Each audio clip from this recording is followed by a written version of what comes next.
place de repos ile, pakuwa wanapumzika pale. Kuna hewa nzuri, matunda mzuri, vraiment Mungu alifaa prepare.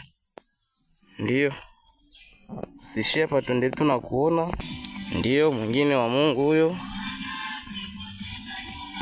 kwa chana na kule. Hapa njoku Maison d'Accueil, kama kuna mgeni ule mkubwa evangeliste mzee wa kanisa wanakiapanga hapa, ndio nyumba yabo ile.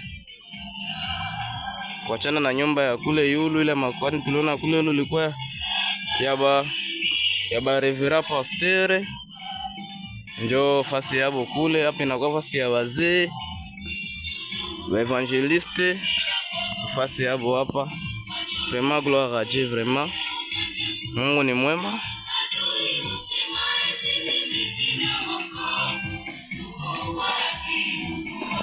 Ndio fasi yabo pale, ndio nyumba yao Maison d'Accueil. Manafanya usafi pale, njoo Denyezi. Jambo baba. Jambo sana. Unaitwa nani? Naitwa kwa majina Mlongo Lugongo. Ndio. Ndio kanisa. Mlongo Kalemi. Ndio. Sawa sawa. Anapatikana hapa kama niliwaambia mbele. Hii ni fasi ya bazee ya kanisa Evangeliste. Na ni mzee mmoja hapo wa kanisa. Jambo baba.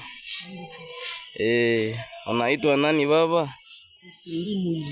Ndio. Mzee wa kanisa. Asante msempati ziba.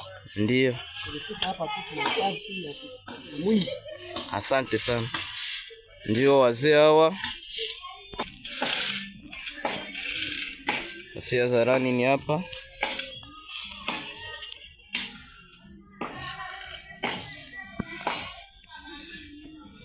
Fasi ya zarani.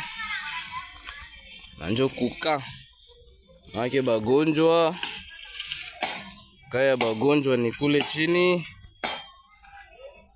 Ndio kukaya bagonjwa kule, wachana na bazee bagonjwa. Kama uko mgonjwa, hello, wanakupangisha mwezi manyumba hapa. Na kama tunaona projet mzuri kwa bagonjwa kule chini, ndio mwingine yote ile. Kwa ufupi, yenye Mungu alijitafutia, ni maono ya Mungu, mpango wa Mungu. Ndio sema Mungu ni mwema tu.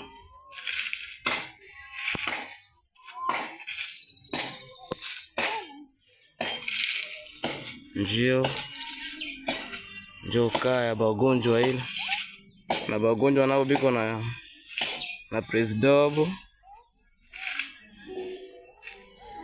Ndio kaya ile nyingine ile ya wagonjwa.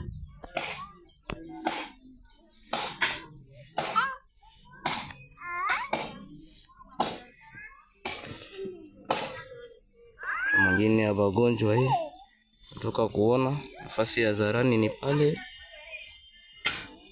tuendelee tu kuona.